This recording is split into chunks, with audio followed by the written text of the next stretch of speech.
నీవే మాట్లాడుమయ్యా, నీవు పలికితే నాకు మేలయ్యా, నీవు పలికితే నాకు మేలయ్యా, నీ దర్శనమే నాకు చాలయ్యా, నీ దర్శనమే నాకు చాలయ్యా, నాతో మాట్లాడు ప్రభువా, నీవే మాట్లాడుమయ్యా, నీ వాక్యమే నన్ను బ్రతికించేది, నా బాధలలో నెమ్మదినిచ్చేది,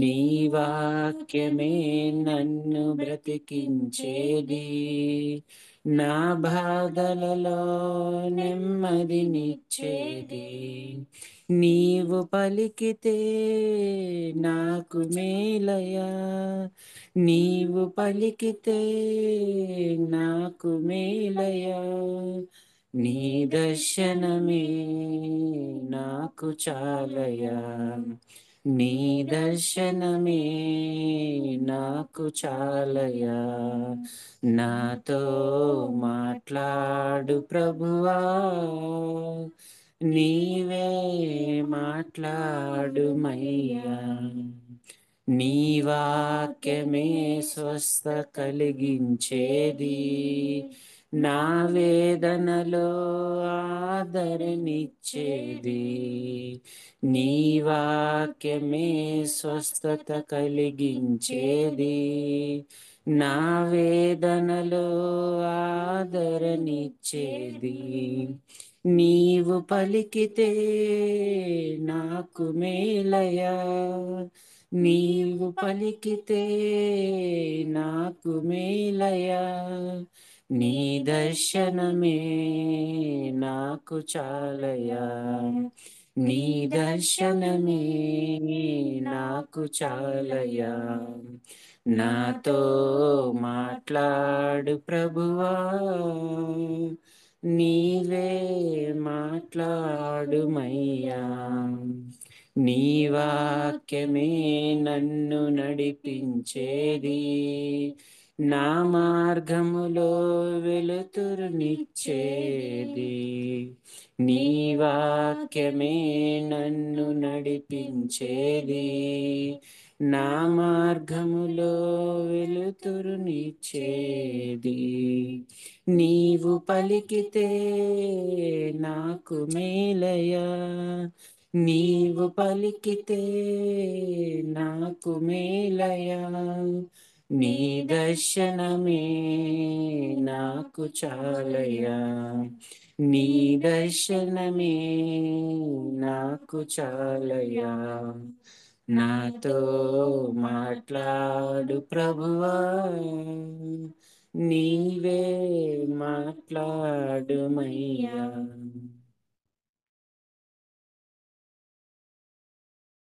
ఈ వందనాలను తెలియజేస్తాను. వందనాలన్నా. వందనాలు. అయితే హెబ్రీ పత్రిక మనం 8 అధ్యాయాల వరకు మనం ధ్యానించడానికి మన ప్రభు అయిన యేసుక్రీస్తు మనకు ఎంతగానో మనతో మాట్లాడిన మాటలను బట్టి కూడా దేవునికి స్తోత్రాలు చెల్లిస్తున్నాం. అయితే ఈ సమయంలో 9వ అధ్యాయంలో ఉన్న ఆ ప్రభువుని, ఆ క్రీస్తుని ఒకసారి ధ్యానిద్దాం. మనకు తెలుసు హెబ్రీ పత్రిక ఈదుల కోసం రాయబడింది. ఇది ఈ దినాలలో కూడా మనకు ఎంతో ఆ విశ్వాస జీవితంలో నడిపించడానికి, మన ఫోకస్ ని క్రీస్తు వైపు తిప్పడానికి, మన దృష్టి అంతా కూడా క్రీస్తు వైపుకి మళ్లించడానికి ఈ పత్రిక ఎంతో మనకు సహాయపడుతుంది. మరొక పత్రికలు ఉన్నాయి, కానీ ఈ విధంగా పాత నిబంధనను కంపేర్ చేస్తూ ప్రభు యొక్క శ్రేష్టతను చూపించే గ్రంథం ఏదైనా ఉందంటే అది మనకు హెబ్రీ పత్రిక. మనకు చూస్తా ఉన్నాం. హెబ్రీ పత్రికలో మనం శరీరానుసారంగా మనకు వెనక్కి లాగే ఆచారాలు, ధర్మశాస్త్రం యొక్క వైపుకు మళ్ళించే దాని వైపుకు మళ్ళించే ఎన్నో ఆలోచనలు మనను వెనక్కి లాగేటి చాలా మనకు ప్రతిదినం వస్తూ ఉంటాయి. కానీ అటువంటి అన్నిటిని కూడా వివరిస్తూ, బోధిస్తూ, బలపరుస్తూ దానికంటే శ్రేష్టమైన ప్రభువుని చూడాలని, వాటికంటే ఎక్కువ వెయిటేజ్ ప్రభువుకి ఇవ్వాలని మనల్ని ప్రోత్సహిస్తూ ఈ హెబ్రీ పత్రిక మనల్ని నడిపిస్తా ఉంది. ఈ సమయంలో 9వ అధ్యాయంలో మనం ధ్యానిద్దాం. ఆ, దాదాపు మనకు ఒక 20 నిమిషాల్లో 30 నిమిషాల్లో మొత్తం మనం 9వ అధ్యాయం మొత్తం కూడా ధ్యానిద్దాం ప్రభు చిత్తమైతే. ఆ మొదటి వచనం నుంచి 10 వచనాల వరకు మనము చదువుకుందాం. ఆ హెబ్రీ రాసిన పత్రిక 9వ అధ్యాయము 1 నుంచి 10 వచనాల వరకు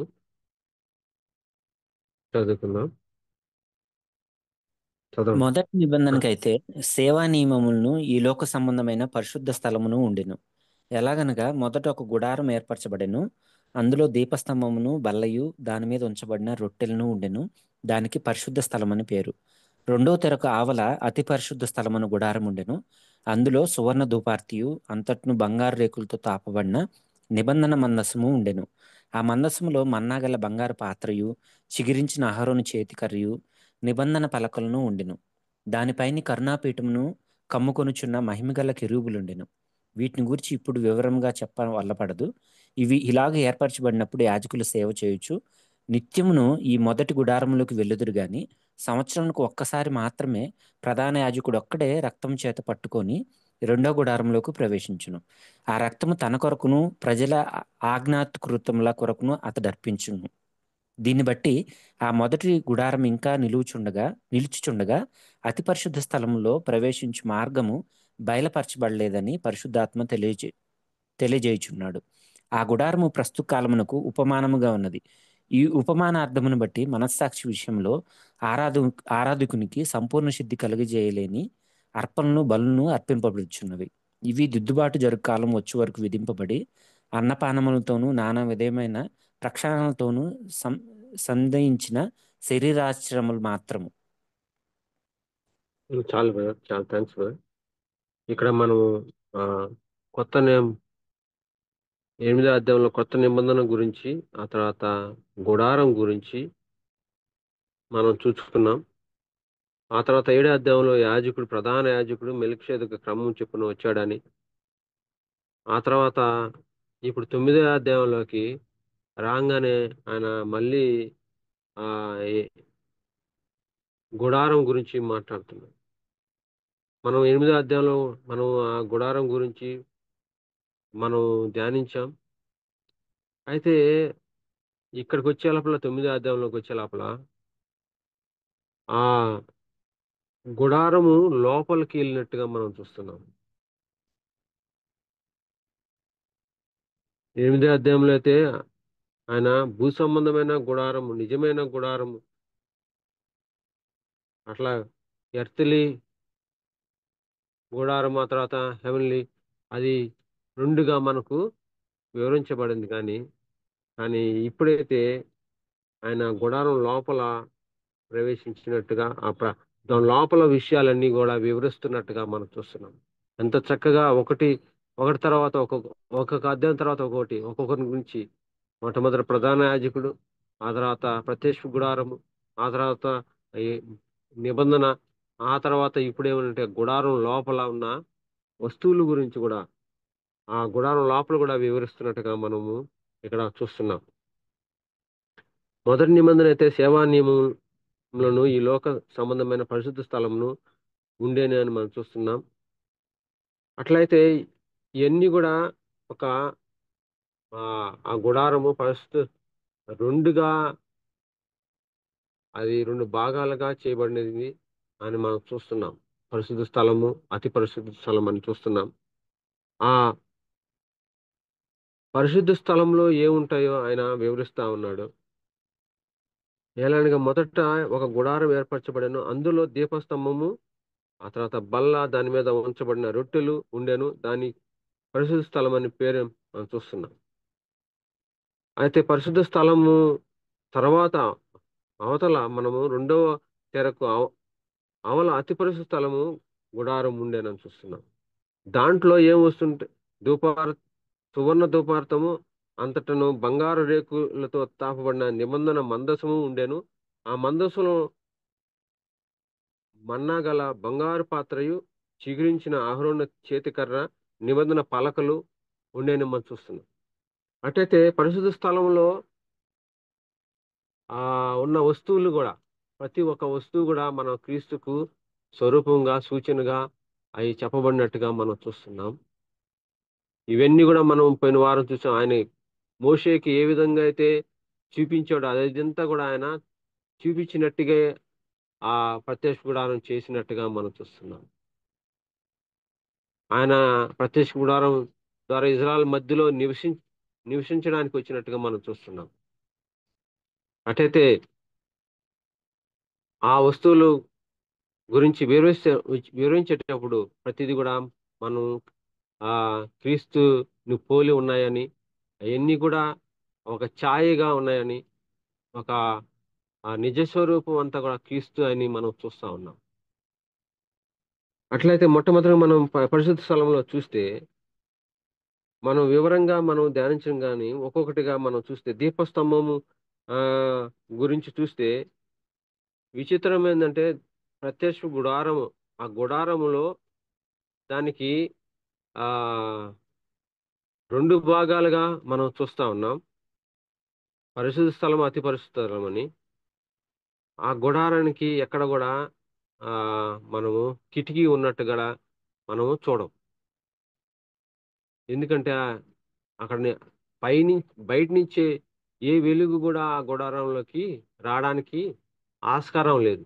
కిటికీ లేనట్టుగా మనం చూస్తున్నాం, విండో లేనట్టుగా మనం చూస్తున్నాం. కానీ ఆ ప్రత్యక్ష గుడారంలో వెలుగు ఎట్లా వస్తుంది అంటే, మనం చూస్తా ఉన్నాం దీపస్తంభం అని మనం చూస్తా ఉన్నాం. ఆ దీపస్తంభం మనం వివరంగా ఎన్ని కూడా చూస్తే మనం నిర్మకాండంలో ఆ ప్రత్యక్ష గుడారం యొక్క సేవా కార్యక్రమాలు, ఆ ఎన్ని నియమాలు అన్నీ కూడా మనం 25 అధ్యాయం నుంచి 40 అధ్యాయం వరకు అవన్నీ మనం ఆ చక్కగా చదువుకుంటే మనకు చక్కగా అర్థమవుతుంది. దాదాపు ప్రత్యక్ష గుడారం యొక్క నియమాలు కానీ, ప్రత్యక్ష గుడారం యొక్క వివరాలను కానీ, వివరణ కానీ దాదాపు 15 అధ్యాయాలు, 15 చాప్టర్స్ అక్కడ వివరించినట్టుగా మనం చూస్తున్నాం. దానికి దాని కొరకై ఆయన 15 అధ్యాయాలు ఆ కేటాయించినట్టుగా మనం చూస్తున్నాం. ఆయన మాట ద్వారా సృష్టిని అంతటినీ చేశాడు. ఒకే ఒక మాట ద్వారా ఆయన ప్రతి ఆ సృష్టిలో ఉన్న ప్రతి దాన్ని చేశాడు. కానీ మోషేకి 40 దినాలు ఆయనకు చూపించి చెప్పిన చెప్పడానికి, దాన్ని వివరించడానికి 40 రోజులు పట్టింది. దాని కొరకు ఆయన 15 చాప్టర్స్ రాసినట్టుగా చూస్తున్నాం. అంటే దీని యొక్క ప్రత్యేకత, దీని యొక్క ప్రాముఖ్యత ఎంత ఉన్నదో మనం గ్రహించగలం. అది ఒక గుడారముగా అక్కడ చెప్తున్నాడు. అయితే దాన్ని యొక్క ప్రత్యేకత, ఒక పరలోకంలో ఉన్న ఆ దేవుని కనపడే ఆ గుడారం, అది ఒక ఛాయ వలె, ఒక సింబాలిక్ గా ఇది ఉన్నట్టుగా మనం చూస్తాం. కానీ ఇది నిజ స్వరూపం కాదు. ఇది ఒక సింబాలిక్ గా ఉంది, ఒక పిక్చర్ గా ఉంది. దాని కొరకే ఆయన ప్రతిదీ కూడా వివరించినట్టుగా చూస్తున్నారు. దాని కొలతలు కానీ, దాంట్లో వస్తువులు కానీ ఏ విధంగా అనేది అవన్నీ కూడా మనకు అక్కడ మనం పాత నిబంధనలో చదువుకుంటే మనకు చాలా అర్థమవుతుంది. కానీ ఇక్కడ మన ఫోకస్ అది కాదు. కానీ అవన్నీ కూడా దీపస్తంభము వెలుగు ఇక్కడ ఉన్నది. అది లోపల ఆ వెలుగు ఇచ్చేదానికి దీపస్తంభం ఉంది. ఆ దీపస్తంభం మనకు వివరంగా చూస్తే మనం అక్కడ ఒక 7 దీపాలుగా ఉన్నట్టుగా మనం చూస్తున్నాం. అయితే ఎందుకు మనకు అక్కడ విండో లేదు, ఒక కిటికీ లేదు ప్రత్యక్ష గుడారంలో అంటే, మనము ఆత్మ సంబంధమైనవి, పర సంబంధమైనవి ఏవి కూడా లోకము లోకం అనే వెలుగు నుంచి, లోకం అనే జ్ఞానం నుంచి ఏది కూడా మనము తెలుసుకోలేము, గ్రహించ గ్రహించలేము. అందుకోసమే ఆయన బయట నుంచి కూడా ఎక్కడ కూడా ఆ వెలుగుకి ఆస్కారం లేకుండా ఉంది. బయట ఒక వెలుగు నుంచి మనం ఆ ఆత్మ సంబంధమైన, పర సంబంధమైన ఆ వాటిని మనము గ్రహించలేం, వాటిని తెలుసుకునలేం. కాబట్టి ఆత్మ సంబంధమైనవి ఆత్మతోనే మనం తెలుసుకోగలం. అది మనం కొరింథీ పత్రిక 3వ అధ్యాయంలో మనం చూడగలం. కొరి- అక్కడ ఆత్మ సంబంధమైన, ప్రకృతి సంబంధమైన అని వివరిస్తూ, ఆత్మ సంబంధమైన వారు ఆత్- ఆత్మ సంబంధమని, పరల సంబంధమని మనం గ్రహించగలమని చూస్తాము. ఆయన లోకానికి వెలుగు అని ఇక్కడ సూచనగా మనం చూస్తున్నాం. ఆయన ఈ లోకానికి వెలుగు అని మనం చూస్తున్నాం. ఆ తర్వాత బల్ల అని మనం ఇక్కడ రెండోదిగా చూస్తున్నాం. ఇక్కడ కూడా ఆ బల్ల అనేది కూడా అది ఒక సహవాసానికి గుర్తుగా ఉంది. మనం ప్రభు తండ్రితోనూ కుమారునితోనూ మనం సహవాసం కలిగి ఉన్నాం. ఆయనతో సహవాసం ఆ కలిగి ఉండడానికి కొరకే ఆయన మన మన మధ్యలో ఆయన నివసించి మరణించి తిరిగి లేచినట్టుగా మనం చూస్తున్నాం. ఆయన పరలోకాన్ని విడిచి ఆయన మన మధ్యలో నివసించినట్టుగా మనం చూస్తున్నాం. ఆ సహవాసాన్ని మనం మొదట పోగొట్టుకున్నాము. అయితే ప్రభువు ద్వారా మళ్ళీ మనకు ఆ సహవాసాన్ని ఇచ్చినట్టుగా మనం చూస్తున్నాం. ఆ మళ్ళీ మూడవదిగా మనం చూస్తే దాని మీద ఉంచబడిన రొట్టెలు ఉండేనని చూస్తున్నాం. ఇది మనకు ఆయన ఒక జీవాహారం నేనే అని చెప్పినట్టుగా చూస్తున్నాం. ప్రతిది కూడా మనకు క్రీస్తుని చూపించినట్టుగా మనం చూస్తున్నాం.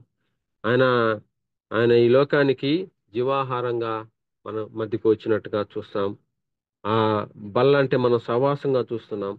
ఆ తర్వాత దాన్ని పరిశుద్ధ స్థలం అని ఆ వస్తువులను మనం చూస్తున్నాం. ఈ పరిశుద్ధ స్థలంలో ఆయన సేవ, యాజకులు సేవ చేసే వాటిని గురించి వాళ్ళు మనం చూస్తా ఉన్నాం. అట్టయితే ఆ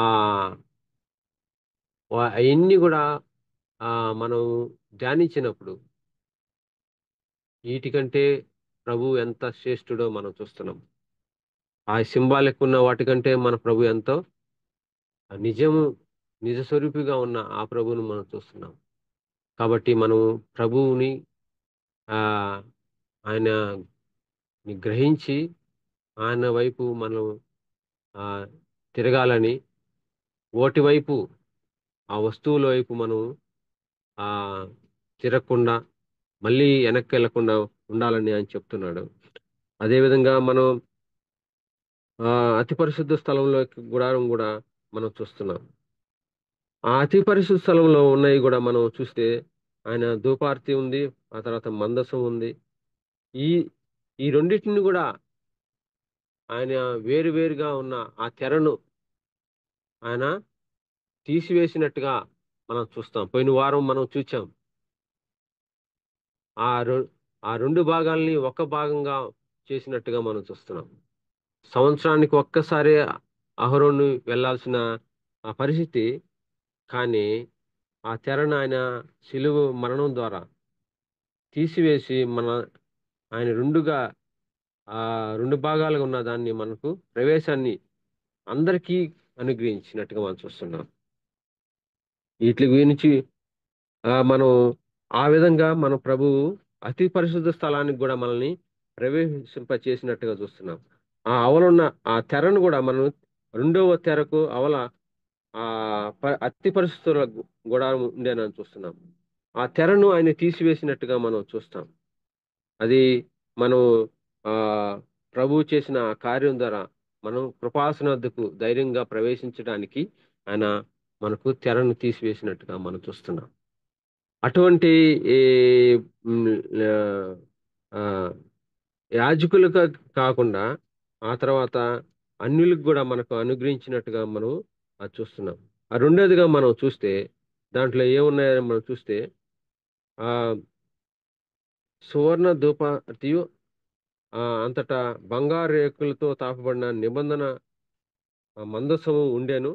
ఆ మందసములో మన్నాగల బంగారు పాత్రయు చిగిరించిన అహరోను చేతికర్రయు నిబంధన పలుకులు ఉండేనని చూస్తున్నాం. ఇక్కడ మనం మన్నా గురించి మనం చూస్తే అది కూడా మనం క్రీస్తును పోలి ఉన్నదిగా మనం చూస్తున్నాం. అది ఆ ఐగుప్తు నుంచి వాళ్ళు ఆ ఇజ్రాయెల్కి వచ్చేంత వరకు కూడా వాళ్ళకి ఒక ఆహారంగా ఉన్నట్టుగా మనం చూస్తున్నాం. ఈ ఈ లోకంలో ఈ లోకం అనే అరణ్యంలో మనం కూడా ఆ పరలోకం చేరేంత వరకు కూడా క్రీస్తు అనే మన్నాను మనం భుజిస్తూ ప్రయాణించాలి. ఆ విధంగా మనం క్రీస్తు అనే మన్నాను, ఆత్మీయమైన మన్నాను మనం భుజించకుండా మనం అరణ్యంలో ప్రయాణం చేయలేం. కాబట్టి మనకు అటువంటి ఆ మన్నాని మనకు ఇచ్చినట్టుగా మనం చూస్తున్నాం. ఎప్పటి వరకు ఈ మన్నాని ఇచ్చాడు? వాళ్ళు ఇజ్రాయెల్ చేరేంత వరకు, ఇజ్రాయెల్ మొదటి పంట వాళ్ళు పండించి తినేంత వరకు కూడా వాళ్ళు మన్నాని భుజించినట్టుగా మనం చూస్తున్నాం. ఈ లోకంలో కూడా మనం పరలోకంలో మనం చేరేంత వరకు మనం కూడా ఈ మన్నాని భుజించాలి. దానికి సాదృశ్యంగా మనం ఇక్కడ చూస్తున్నాం, క్రీస్తును మనం చూస్తున్నాం. క్రీస్తు అనే మన్నాను మనం భుజించాలి. వాక్యం అనే మన్నాను మనం భుజించాలి. ఎప్పటి వరకంటే మనం పరలోకంలో చేరేంత వరకు మనం భుజించాలి. అదేవిధంగా రెండోదిగా మనం చూస్తే అహరోన్ని చిగురించిన అహరోని కర్రాన్ని మనం చూస్తున్నాం. ఇది కూడా మనం ప్రభువుకి సూచనగా ఉంది. మనం అన్ని ఆ లోపలికి వెళ్ళడం లేదు కదా, మనం సంఖ్యాకాండం 17 అధ్యాయంలో మనం చూస్తాం. ఆ విధంగా అనేకులు అహరోనికి వ్యతిరేకులుగా, అంటే కోరహుకు సంబంధించిన అనేకులు ఆ సంబ కోరహు వ్యతిరేకించినట్టుగా మేము కూడా యాజకులు చేయొచ్చు, మేము కూడా ఆ యాజకత్వం చేయగలము అని కొంతమందిని గుంపు కూడి ఆ రెచ్చగొట్టి ఆ విధంగా అహరోని యాజకత్వం పై వైపుకి వచ్చినట్టుగా మనం చూస్తాం. అట్లయితే దేవుడు అక్కడ ఒక పాఠాన్ని నేర్పిస్తున్నట్టుగా మనం చూస్తున్నాం. అట్లయితే గోత్రానికి ఒక్కొక్క ఎండిపోయిన కర్రను తీసుకొని వచ్చినప్పుడు అయితే అది అహరోను కర్ర ఒకటి మాత్రమే చిగురించినట్టుగా ఆ బాదము కొమ్మ మనం చూస్తా ఉన్నాం. అయితే దీనికి సూచన ఏమిటి అంటే, అప్పుడు దేవుడు చెప్తున్నాడు, నేను అహరోన్ని ఎన్నుకున్నాను, అహరోను యాజకత్వం చేయడానికి. అప్పుడు అందరి నోళ్ళు కూడా మూయించినట్టుగా మనం చూస్తున్నాం. ఇప్పుడు కూడా మనం ఈ చిగురించిన అహరోను కర్రకి మన ప్రభు అయిన యేసుక్రీస్తుకి సూచనగా మనకు కనబడుతున్నట్టుగా చూస్తున్నాం.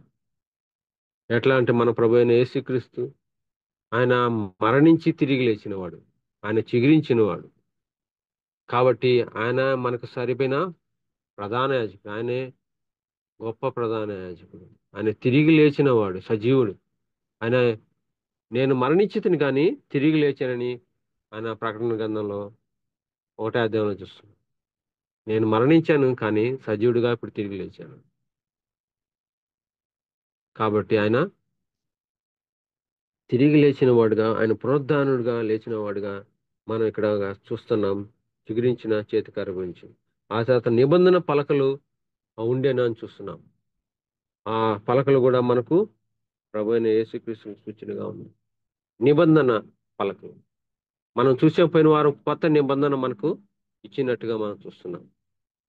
ఇక్కడ ఆ నిబంధన ఎటువంటిదంటే ఆ పాతదానికి నిబంధనకు ఆయన రిపేర్ చేయలేదు, ఆయన రీమోడల్ చేయలేదు, ఆయన ఆ కొన్ని యాడ్ చేసి మళ్ళీ కొత్త నిబంధన చేయలేదు.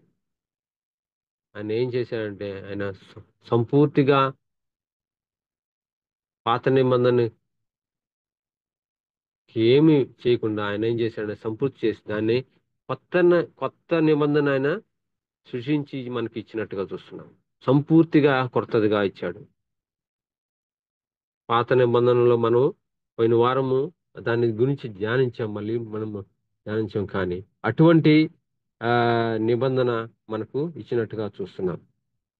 ఈ విధంగా మనం చెప్పుకుంటా ఆ వల్లపడదని ఆయన చెప్తూ ఉన్నాడు.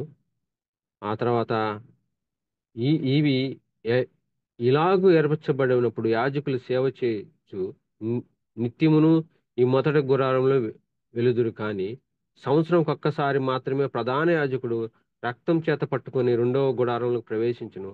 ఆ రక్తం తన కొరకును ప్రజల ఆజ్ఞాకృతం కొరకును అతడు అర్పించును. దీనిని బట్టి మొదటి గుడారము ఆ ఇంకా నిల్చుచుండగా అతి పరిశుద్ధంలో ప్రవేశించు మార్గము బయ బయలుపరచబడలేదు, పరిశుద్ధాత్మ తెలియచేయుచున్నాడు. అట్లయితే ఇక్కడ మనం ఇంకొక మాటను మనం చూస్తా ఉన్నాము. మనం చూసాము అనేక సార్లు మనం 7వ అధ్యాయం నుంచి చూసుకుంటా వచ్చాము.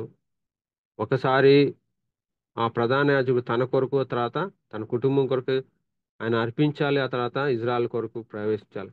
సంవత్సరానికి ఒక్కసారి ఆయన ప్రవేశించాలి అతి పరిశుద్ధ స్థలంలో. అటైతే ఆ అతి పరిశుద్ధ స్థలంలో ప్రవేశించే మార్గము బయలుపరచబడలేదు అని చూస్తున్నాం. ఈ మొదటి గుడారంలో అతి పరిశుద్ధ బయలుపరచబడలేదు ఆ మార్గం, ప్రవేశించే మార్గం అని పరిశుద్ధ ఆత్మ తెలియచేస్తున్నాడు. ఈ ప్రభు అయిన యేసుక్రీస్తు అయితే మన ప్రభు అయితే నేనే మార్గమును జీవమును మార్గము అయినాడు, నేనే సత్యము జీవము మార్గం అయినాడు అని చెప్పాడు. నా ద్వారా తప్ప ఎవరు తండ్రి దగ్గరకు ప్రవేశించలేడు. అటువంటి ఆ మార్గమైన మన ప్రభు మనకు మార్గంగా చూపించాడు. అతి పరిశుద్ధంలో మనల్ని ప్రవేశింపచేశాడు. అయితే ఈ మొదటిది అలాగా మనకు మార్గం ప్రవేశించడానికి మార్గం చేయలేకపోయింది. కానీ అయితే ఇప్పుడు కొత్త నిబంధన, కొత్త గుడారంలో ఆయన దానిలో అయితే ఆయన మనకి ప్రవేశింపజేసినట్టుగా మనం చూస్తున్నాం. దానికి మనము ఆ ఈ గుడారము ఆయన ఏం చేశాడంటే ఆయన పడగొట్టినట్టుగా మనం చూస్తాం. యోహాను సువార్తలో ఒక మాట చూస్తే ఆయన 2వ అధ్యాయంలో 19వ వచనంలో మనం చూస్తే 2వ అధ్యాయం 19వ వచనం, యోహాను సువార్త 2వ అధ్యాయం 19వ వచనంలో యేసు ఈ దేవాలయం పడగొట్టుడి 3 దినములో దాన్ని లేపుదునని వారితో చెప్పెను. ఈ ఆయన పచ్చేసి గుడారంగా ఉన్న తర్వాత ఆయన ఏం చేశాడంటే సొలొమోన్ అదే ప్లేస్ లో ఆయన దేవాలయాన్ని కట్టాడు. ఆ దేవాలయం తర్వాత హేరోదు దేవాలయం కట్టాడు అదే ప్లేస్ లో. అయితే ఈ దేవాలయాన్ని ఆయన పడగొట్టి 3వ దినాన లేపుతానంటున్నాడు. అదే మొదటి గుడారము ఆయన పడగొట్టి 3వ దినాన్ని లేపుతాడు. మన ప్రభు అయిన యేసుక్రీస్తు ప్రత్యక్ష గుడారంగా ఒక ఛాయగా ఉన్నాడు. దానిలో ఉన్న వస్తువులు ఒక సింబాలిక్ గా ఉన్నాడు. అయితే ఆయన అంటున్నాడు ఈ ప్రత్యక్ష గుడాన్ని, ఆ గుడారం మొదటి గుడారాన్ని పడగొట్టి ఆయన 3 దినాలను కడతానన్నాడు. మన ప్రభు అయిన యేసుక్రీస్తు మన మధ్యలోకి ఆయన కృపా సత్య సంపూర్ణుడిగా మన మధ్యలోకి నివసించడానికి వచ్చాడు. ఇజ్రాయెల్ అయితే ఆయన ప్రత్యక్ష గుడారంలో మీ మధ్య నివసించడానికి ఇష్టపడుతున్నానని చెప్పి ప్రత్యక్ష గుడారాన్ని ఆయన ఏర్పరిచి ఆయన వచ్చాడు. కానీ ఆయన సమీపించడానికి, అతి పరిశుద్ధ స్థలంలో ప్రవేశించడానికి ప్రధాన యాజకుడే సంవత్సరానికి ఒక్కసారి వెళ్ళాల్సిన పరిస్థితి. కానీ ఇప్పుడు మన మధ్యలో నివసించడానికి వచ్చిన ఈ ప్రత్యక్ష గుడారాన్ని ప్రభువైన యేసుక్రీస్తు అందరూ ప్రవేశించడానికి ఆ తెరను రెండుగా చింపినట్టుగా మనం చూస్తున్నాం, చినిగినట్టుగా మనం చూస్తున్నాం. అందరికీ ప్రవేశాన్ని కలుగజేశాడు. సంవత్సరానికి ఒక్కసారి కాదు, ఆయన హెబ్రీ పత్రికలో అంటాడు, కృపాసన వద్దకు చేరడానికి ఏ సమయమైనా సరే ప్రవేశించడానికి మనకు ప్రవేశాన్ని అనుగ్రహించాడని చెప్తాడు. అటువంటి ప్రత్యక్ష గుడారం మన మధ్య నివసించడానికి ప్రభు అయిన యేసుక్రీస్తు వచ్చాడు. ఆయన పడగొట్టి ఆయన మూడో దినాన ఆయన లేపినట్టుగా, ఆయన మరణించి తిరిగి లేచి మూడో దినాన ఆయన ప్రవేశించి తన రక్తం పట్టుకొని ఆయన ప్రవేశించి ఇప్పుడు యాజకులే కాదు, లేవీలే కాదు, ప్రధాన యాజకుడే కాదు, మనందరూ కూడా యాజకులుగా చేసి ఆయన సేవ చేయడానికి, పరిశుద్ధ స్థలంలో మాత్రమే సేవ చేసే ఆ యాజకులు ఏ విధంగా సేవ చేయాలో, బలులు అర్పించాలో, ఆరాధించాలో, ఆ ఆరాధన నియమాన్ని మార్చినట్టుగా మనం చూస్తున్నాం. ఈ కొత్త ఈ కొత్త నిబంధన ప్రకారం మనం చూస్తాం. అదే మనం ప్రకటన అది ప్రకటన గ్రంథంలో మనం చూస్తాము. 19 అధ్యాయం అనుకుంటాను. ఆయన మనల్ని 19 అధ్యాయము యాజకులుగా మనం ఆ 8 6 వచనం, 20 అధ్యాయము ప్రకటన 6 20 అధ్యాయం 6 వచనంలో ఈ మొదటి పునరుద్ధానములో పాలుగలవారు ధన్యులను పరిశుద్ధులనై ఉందురు. ఇట్టి వారి మీద రెండవ మరణమునకు అధికారం లేదు. వీరు దేవునికి క్రీస్తునికి యాజకులై క్రీస్తుతో కూడా 1000 సంవత్సరములు రాజ్యము చేయుదురు. మనం యాజకులుగా మనం ఉన్నాం. అదే విధంగా పేతురు పత్రికలో తెలిసిన వచనం, ఆయన యాజకులుగాను రాజులుగాను మనల్ని చేసినట్టుగా మనం చూస్తాం. ఒకటే పేతురు రాసిన పత్రిక మనం చూస్తాం. ఇప్పుడు మనం యాజకులుగా ప్రవేశాన్ని కలిగి యాజకులుగా చేశాడు. అతి పరిశుద్ధ స్థలంలోకి ప్రవేశింప చేశాడు. అంతే మాత్రమే కాకుండా ఏ విధంగా సేవ చేయాలో కూడా ఆయన మనకు నియమాన్ని ఇచ్చాడు. ఈ కొత్త గుడారంలో ఎట్లా సేవ చేయాలో అది కూడా మనకు చెప్పినట్లుగా చూస్తాం. అది రోమ పత్రికలో 12 అధ్యాయము 12 అధ్యాయం ఒకటే వచ్చింది అనుకుంటా కదా, చదవండి.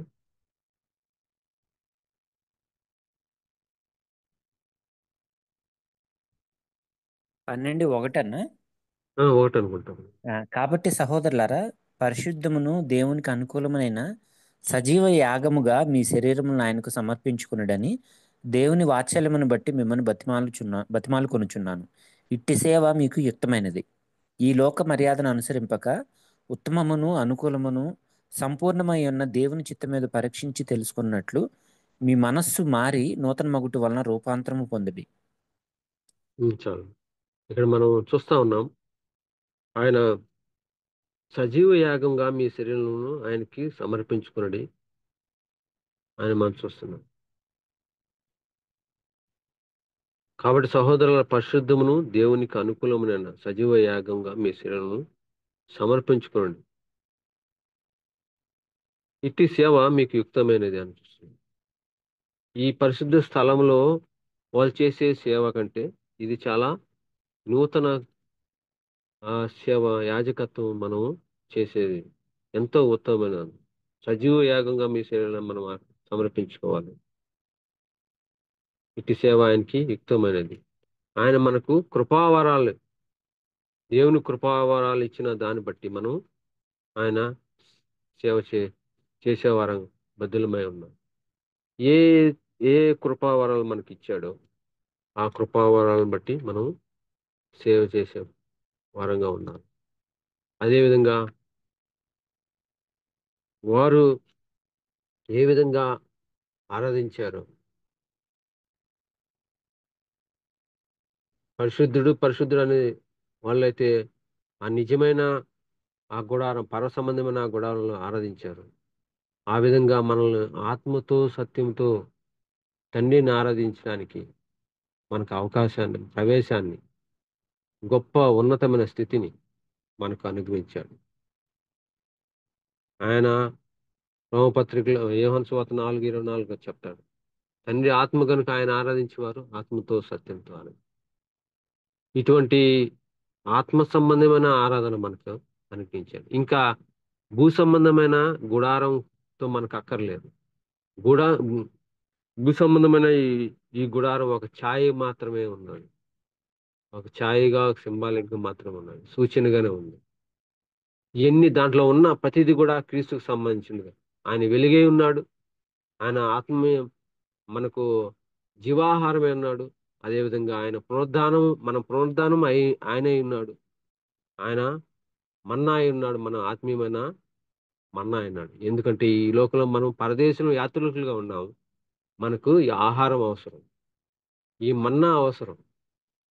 కాబట్టి మన చేరేంత వరకు ఆ మన్నాను భుజించి, ఈ విధంగా సేవ చేస్తూ, ఆయనకి ఆరాధిస్తూ మనం ముందుకెళ్ళాలని మన దానికంటే శ్రేష్టమైనది అని మనం చూస్తున్నాం. ఈ గుడారం శ్రేష్టమైనదని మనం చూస్తున్నాం. నూతనమైనదని చూస్తున్నాం.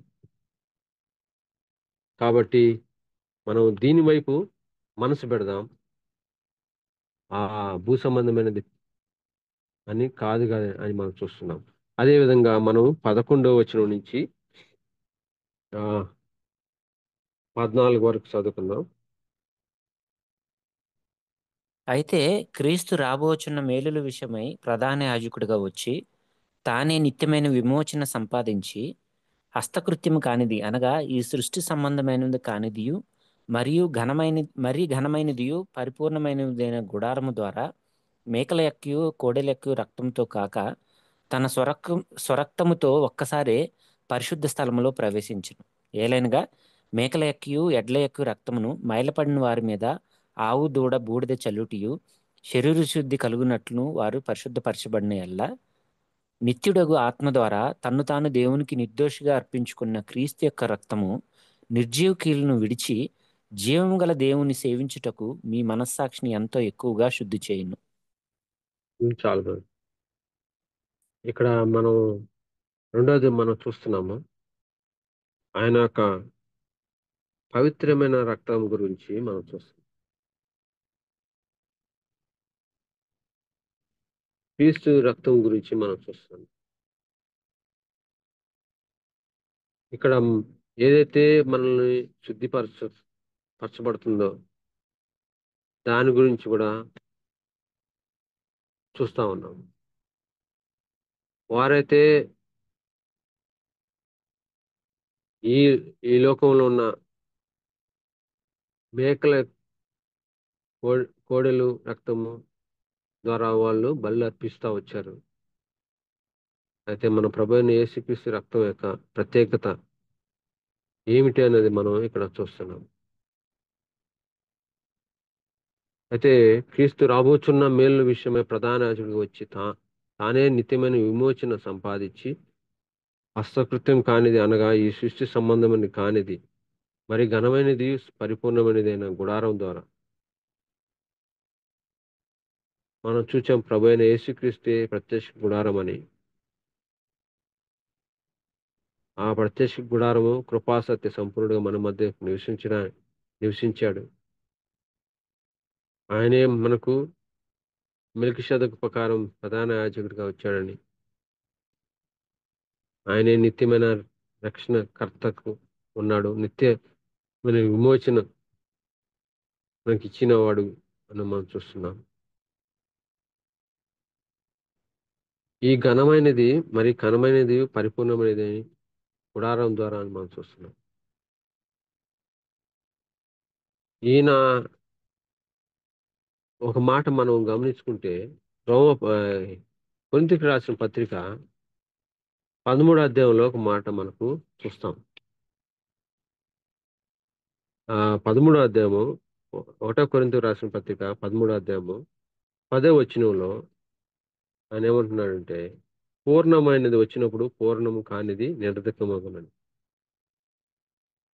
అది వారు మనం పోయినసారి చూసాం. ఆ బలులన్నీ కూడా పాపాన్ని కప్పబడతాయి కానీ పాపాన్ని తీసి లేవని మనం చూచాం.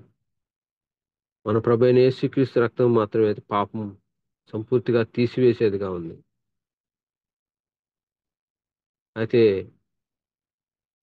ఈ ఈ రక్తము మనల్ని విమోచించేదిగా ఉంది. దానికి దీనికి ఆయన కంపేర్ చేస్తూ చెప్తా ఉంటే మనకు ఒక క్వశ్చన్ ఇక్కడ వేసినట్టుగా మనం చూస్తున్నాం. ఇక్కడ క్వశ్చన్ గా లేదు కానీ అది ఆయనే క్వశ్చన్ చెప్పి మళ్ళీ ఆయనే సమాధానం చెప్తున్నట్టుగా మనం చూస్తున్నాం. అదేదో మనం చూస్తే ఇక్కడ మేకల ఎక్కువ కోడల ఎక్కువ రక్తంతో కాక తన స్వరక్తంతో ఒక్కసారే పరిశుద్ధ స్థలంలో ప్రవేశించను. ఏలయనగా మేకల ఎక్కువ ఎడ్ల ఎక్కువ రక్తమును మైలుపడిన వారి మీద ఆవు దూడ బూడిద చలుటయు శరీర శుద్ధి కలుగునట్లు వారిని పరిశుద్ధపరిచిన ఎడల అట్లయితే ఆ ఆ యొక్క రక్తము, ఎడ్ల యొక్క రక్తం, మేకల యొక్క రక్తము ఆ పరిశుద్ధపరిచినట్లుగా మనం మన పరిశుద్ధపరచడానికి వినియోగిస్తే అవి పరిశుద్ధపరుస్తుంటే అట్లయితే దానికంటే ఎంతో అమూల్యమైన రక్తం నిత్యుడగు ఆత్మ ద్వారా తాను తాను దేవునికి నిర్దోషినిగా అర్ అర్పించుకునే క్రీస్తు యొక్క రక్తము ఇంకెంత గొప్పది. అందుకోసం నిర్జీవమైన క్రియలు విడిచి జీవం గల దేవుని సేవించుటకు మీ మనస్సాక్షిని ఎంతో ఎక్కువగా శుద్ధి చేయను అని చూస్తున్నాను. ఆయన మన పాపానికి విమోచనే కాకుండా మనల్ని ఎంతో శుద్ధి చేసి మనస్సాక్షిని కూడా ఆయన శుద్ధిపరిచేదిగా ఉంది. ఆ యొక్క ప్రభు యొక్క రక్తం గురించి ఎంత ఉన్నతంగా ఇంకా చెప్తున్నాడు మనం చూస్తున్నట్లయితే ఈ భూ సంబంధమైనవి అవి శుద్ధిపరిచితే అట్లయితే మన ప్రభు అయిన యేసుక్రీస్తు యొక్క రక్తం నిర్దోషిని యొక్క దేవుని కుమారుని పరిశుద్ధమైన అమూల్యమైన రక్తం ఇంకెంత శుద్ధిపరుస్తుంది అని మనం ఇక్కడ చూస్తున్నాం. ఆయన రక్తం ద్వారానే ఆయన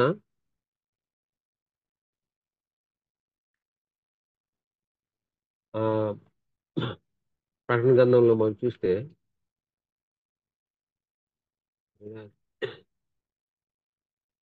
ఆ,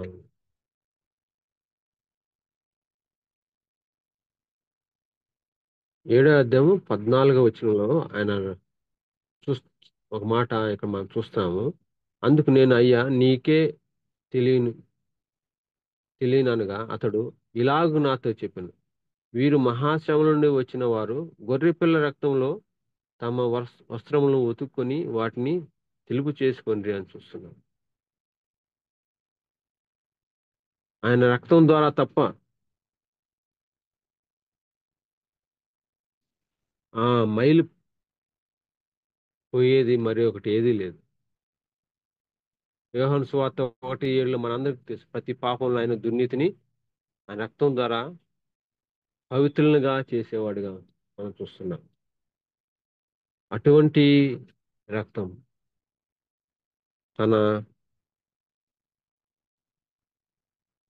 స్వరక్తం ఇచ్చి ఆయన మనల్ని ఒక కొన్నట్టుగా మనం చూస్తాం. ప్రకటన గ్రంథంలో 6 ఆ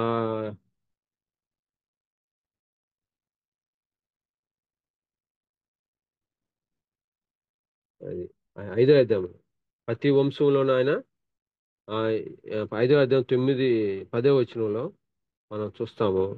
ఆ పెద్దలు నువ్వు ఒక గ్రంథం తీసుకొని దాని ముద్రను విప్పినప్పుడు ఏగుడవు నీవు వధింపబడిన వాడవై నీ రక్తం ఇచ్చి ప్రతి వంశములోను ఆయా భాషలు మాట్లాడేవారు ప్రతి ప్రజలోను ప్రతి జనంలోను దేవుని కొరకు మనుషులను కొని మా దేవునికి వారిని ఒక రాజ్యంగా యాజకులుగా చేసి కనుక వారు భూలోకమందు ఏలుదురు కొత్త పాట పాడుదురు అని చూస్తున్నాం. ఆయన స్వరక్తం ఇచ్చింది, నువ్వు వధింపబడిన వాడి నీ రక్తం ఇచ్చి ప్రతి భాషలో ఆయన ప్రతి జనములో ఆయన కొన్నట్టుగా మనం చూస్తున్నాం. ఒక రాజ్యంగా యాజకులుగా మనల్ని చేశాడు. అటువంటి రక్తంగా మనం ఎంత శ్రేష్టమైన మనం చూస్తున్నాం. ఎడ్ల ఎక్కువ మేకల యొక్క రక్తము పాపం తీసివేయటం అసాధ్యం అని మనం చూస్తున్నాం. కానీ మన ప్రభు అయిన యేసుక్రీస్తు రక్తము అందుకోసమే మీరు నిర్జీవమైన క్రియలను విడిచిపెట్టంటున్నాడు. కాబట్టి దాని యొక్క ప్రభువు యొక్క రక్తం ఎంత ప్రాముఖ్యమైనదో మనం చూస్తున్నాం. ఈ హేతువు చేత మొదటి నిబంధన కాలంలో జరిగిన అపరాధముల నుండి విమోచనమును కలుగుటకై ఆయన మరణము పొందినందున పిలువబడిన వారు నిత్యమైన స్వాస్థ్యమును గూర్చిన వాగ్దానము పొంది నిమిత్తము ఆయన కొత్త నిబంధనకు మధ్యవర్తి అయి ఉన్నాడని మనం చూస్తాం. ఇది మనం పోయిన వారం మనం చూసుకున్నాం. ఆయన మధ్యవర్తి అయిన కొత్త నిబంధనకు మధ్యవర్తి అని మనం 8వ అధ్యాయంలో చూసుకున్నాం. దాన్ని మళ్ళీ మనం వివరించాల్సిన పని లేదు, కానీ మనం పోయిన వారం ధ్యానించాం. ఆయన పాత నిబంధనకు కొత్త నిబంధనకు మధ్యవర్తిగా ఉన్నాడు. దేవునికి ఆయన మధ్యవర్తిగా ఉండి మన ప్రధాన యాజకుడు మన కొరకు విజ్ఞాపన చేస్తూనే ఉన్నాడు. ఈ పాత నిబంధన అయితే మనను నిబంధనలు పాటించలేదు, మనల్ని ఆయనలో ప్రవేశించడానికి యోగ్యత మనం కలిగించలేదు. కానీ ఈ కొత్త నిబంధన వాగ్దానంతో కూడినదే. మన ప్రభు అయిన యేసుక్రీస్తు మధ్యవర్తిగా మనల్ని ప్రవేశింపచేశాడు. పాత నిబంధన మనల్ని ప్రవేశింప చేయలేకపోయింది, ఒక్క మానవుని కూడా ప్రవేశింప చేయలేకపోయింది. అటువంటి కొత్త నిబంధన మధ్యవర్తిగా ఉండి ఆయన మనల్ని ప్రవేశింప చేసినట్టుగా మనము చూస్తున్నాం. అయితే మనకు ఆయన ఏ విధంగా పిలిచాడో మనం చూస్తున్నాం. ఇక్కడ ఆయన పిలువ రోమపత్రికలో 8:28లో మనం చూస్తాము. రోమపత్రిక 8:28లో చూస్తే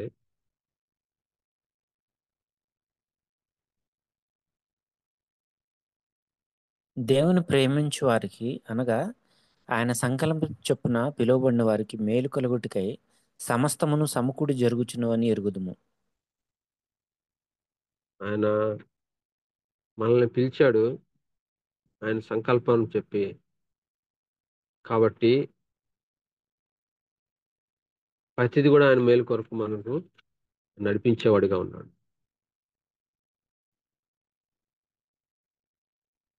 ఆయన నిత్య స్వాస్థ్యమైన వాగ్దానం పొంది నిమిత్తం ఆయన కొత్త నిబంధనకు మధ్యవర్తి ఉన్నాడు. మన అపరాధాలను విమోచించడమే కాదు, ఆయన మన కొరకు మరణం పొంది ఆయన మనకు నిత్య స్వాస్థ్యానికి పిలిచాడు. ఆయన ప్రేమించి సంకల్పం చెప్పిన మనం పిలిచిన ఆయన మనం సమస్తాన్ని మన మేలు కొరకు జరిగించేవాడిగా ఉన్నాడు. అటువంటి ప్రభువు ఒక్క పాపం తీయడానికి ప్రవేశించడానికి మాత్రమే కాదు, ఆయన మధ్యవర్తి. ఆయన మనం చివరి వరకు నడిచేదానికి కావలసిన ప్రతిదీ కూడా ఆయన మనకు సమకూరుస్తూ వస్తున్నాడు. ఆయన వదిలిపెట్టలేదు మనల్ని. ఆ తర్వాత మనము 16వ వచనంలో మనం చూస్తే మరణ శాసనం ఎక్కడ ఉండునో అక్కడ మరణ శాసనం రాసిన వాడిని మరణము అవశ్యము. ఆ శాసనం వ్రాసిన వాడు మరణం పొందితేనే అది చెల్లును. అది వ్రాసిన వాడు జీవించుండగా అది ఎప్పుడైనాను చెల్లున. ఇందుచేత మొదటి నిబంధన కూడా రక్తం లేకుండా ప్రశ్నింపబడలేదు. ధర్మశాస్త్ర ప్రకారము మోషే ప్రతి ఆజ్ఞను ప్రజలతో చెప్పిన తర్వాత ఆ నీళ్లతోనూ రక్తవర్ణం గల గొర్రెపచ్చుతోనూ ఇస్సోపుతోనూ మేకలకు రక్తమును తీసుకొని దేవుడు మీ కొరకు విధించిన నిబంధన రక్తం ఇదే అని చెప్పాను అని చెప్పుచు గ్రంథం మీదను ప్రజలందరి మీదను ప్రోక్షించాను. అదే విధంగా గుడారం మీదను సేవా పాత్రల మీదను ఆ రక్తమును ప్రోక్షించాను. మరియు ధర్మశాస్త్రం ప్రకారము సమస్తమును రక్తము చేత శుద్ధి చేయబడినని రక్తము చిందింపకుండా పాపక్షమాపణలు కలుగుదని సామాన్యంగా చెప్పవచ్చును. ఎవరైతే మనకు మరణశాసనం రాశాడో ఆయనే మన కొరకు మరణించాల్సి వచ్చింది. ఆ మరణించిన తర్వాతనే ఆయన ఆ శాసనాన్ని రాసిన వాడే మన కొరకు మరణించి తిరిగి లేచుడు ద్వారా మనకు ఆ శాసనము, ఆ తీర్పు మనకు లేకుండా చేసినట్టుగా మనం చూస్తున్నాం. ఇటువంటి ప్రభు ఆయన మనకు మధ్యవర్తిగా ఉన్నాడు. ఆ రక్తము ఆ మోషే ఏ విధంగా రక్తంతో ఆయన నిబంధన చేశాడు, మన ప్రభు అయిన యేసు కూడా ఆయన రక్తంతో మనల్ని కొత్త నిబంధన చేసినట్టుగా చూస్తున్నాం. మనం అటువంటి నిబంధన మన మనతో చేసినట్టుగా చూస్తాం. ఆ కొత్త నిబంధన అది భూ సంబంధమైన జంతువుల ద్వారా చేయబడలేదు. అది మనం 8వ అధ్యాయంలో ధ్యానించాం. ఆయన పరిశుద్ధుడు, నిష్కల్మషుడు, పవిత్రుడైన ఆ రక్తం అది నిన్న నేడు ఏకరీతిగా ఉన్న ప్రభు. అటువంటి మన కొరకు ఆయన రక్తం కాచిన అమూల్యమైన రక్తము మన మనతో నిబంధన చేసినట్టుగా మనం చూస్తాం. కొరింథీ పత్రికలో చూస్తాం. పోయిన వారం మనం మత్తయి సువార్తలో చూసాం. 26 ఆయన కొత్త నిబంధన రక్తంతో ఆయన నిబంధన చేసినట్టుగా మనం చూస్తున్నాం. ఆ నిబంధన ఎంతో గొప్పదిగా మనం శ్రేష్టమైన నిబంధనను చూస్తున్నాం. ఇది పాత నిబంధనకి మనకు ఇంకా చూడాల్సిన పని లేదు. దానిలో ఉండాల్సిన నిబంధనను మనం పాటించాల్సిన పని లేదు. మన ప్రభు అయిన యేసుక్రీస్తు చేసిన ఆ నిబంధనతోనే మనకు ఆ పని కానీ దానితో మనకు పని లేదు. అందుకని ఆయన రక్తం చిందించకుండా పాపక్షమాపణ కలుగుదని మనం చూస్తా ఉన్నాం.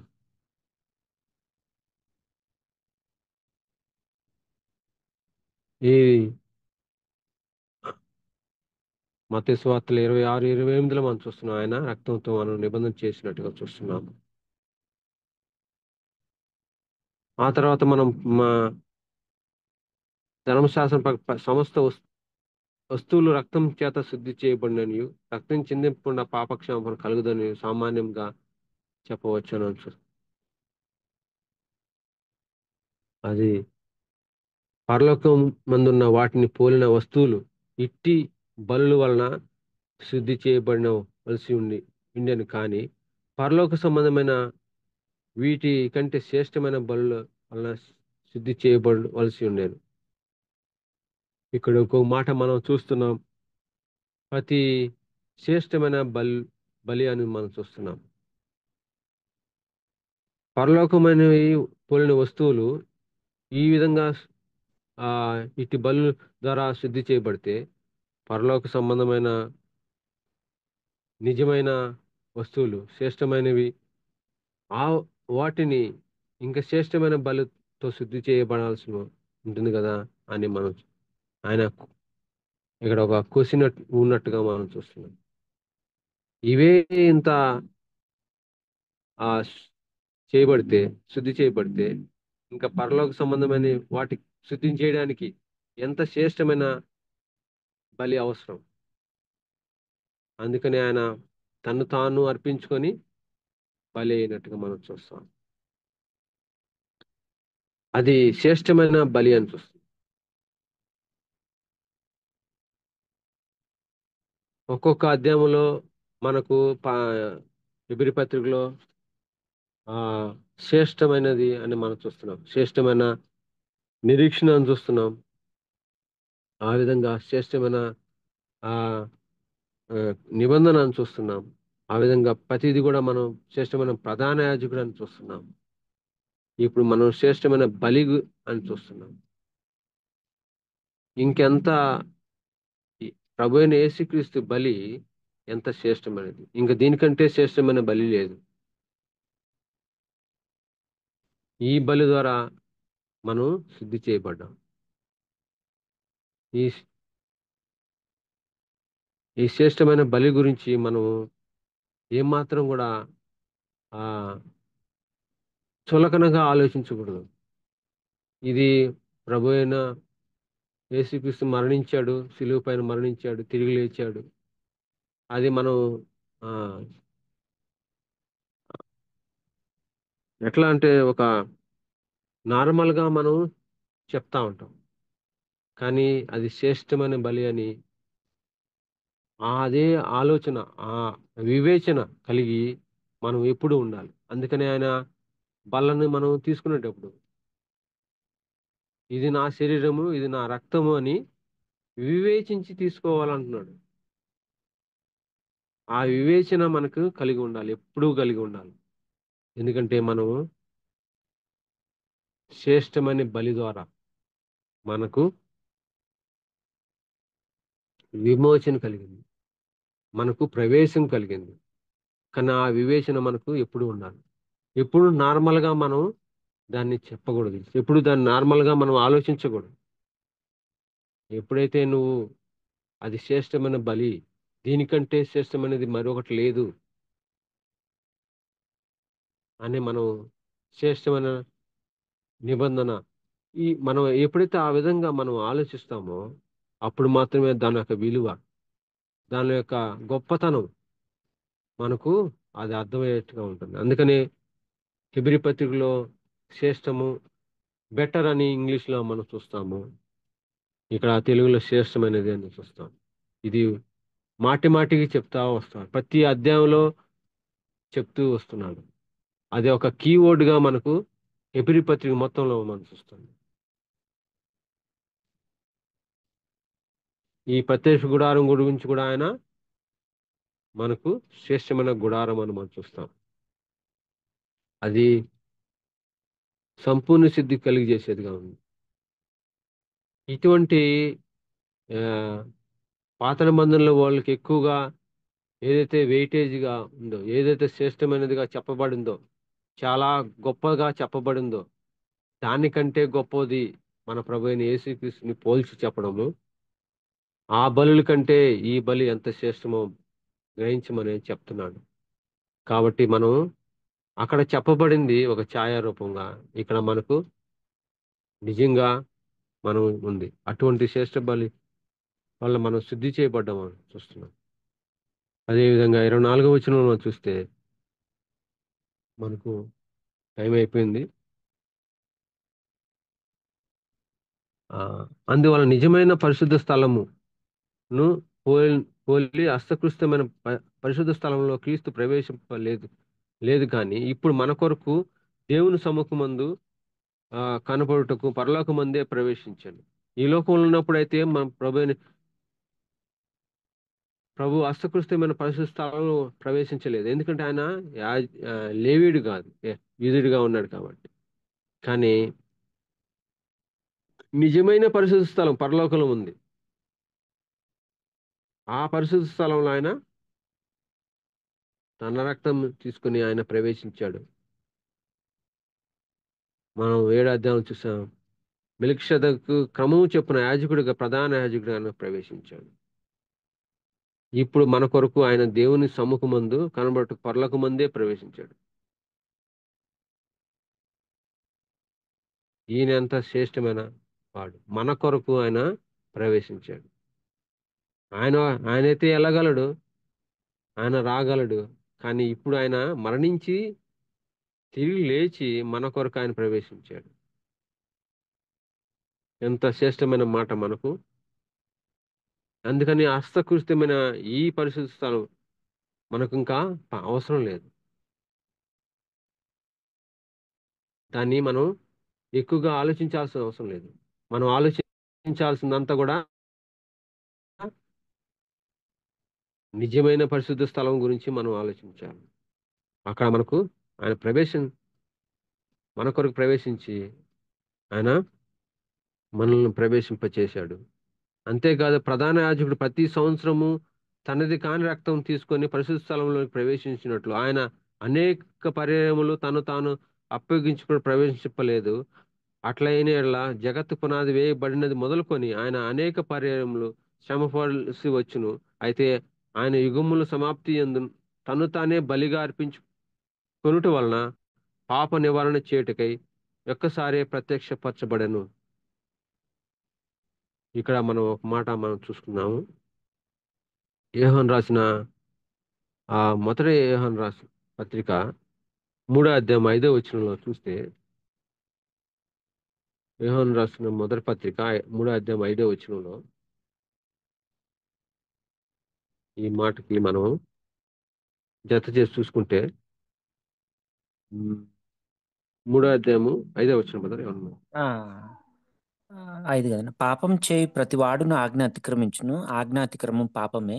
పాపమును తీసివేయుటకై ఆయన ప్రత్యక్షమాయనని మీకు తెలియను. ఆయన యందు పాపం ఏమీ లేదు. ఆయన యందు నిలిచివాడు ఉండేవాడు ఎవడును పాపము చేయడు.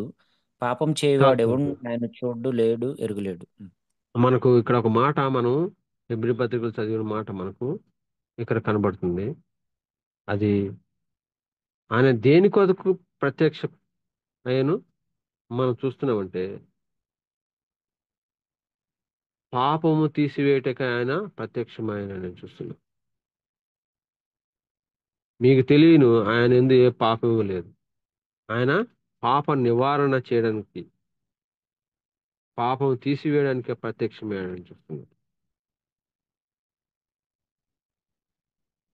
ఆయన ఒక్కసారే ఆయన మృతి పొందాడు. మళ్ళీ మళ్ళీ ఆయన భరించడానికి ఒక్కసారి అర్పింపబడ్డాడు. కానీ అటువంటి పాపం తీసివేయడానికి మొదటిసారిగా ఆయన వచ్చి ఆయన ప్రవేశింపచేసి మనందరిని కూడా ప్రవేశించడానికి ఆ నిజమైన పరిశుద్ధ స్థలంలో ప్రవేశించినట్టుగా చూస్తున్నాం. తను తాను అర్పించుకున్నాడు. ఇది మొదటిసారి ఆ విధంగా ప్రత్యక్షపడ్డాడు. కానీ రెండోసారి ఆయన వచ్చినప్పుడు మనుషుల ఆయన అలాగనే క్రీస్తు అనేకులు పాపలను భరించుటకు ఒక్కసారే అర్పింపబడి తన కొరకు కనిపెట్టుకొని ఉండి వారి రక్షణ నిమిత్తం పాపం లేకుండా రెండోసారి ప్రత్యక్షమగును. ఈ విధంగా ఆయన మన కొరకు ఆయన మళ్ళీ ప్రత్యక్షపరిచి వాడిగా ఉన్నాడు. ఆ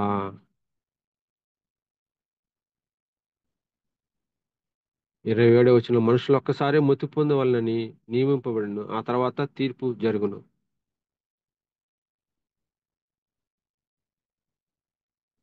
ఆయన మనకు తీర్పు జరిగించేవాడిగా కూడా మనం చూస్తున్నాం.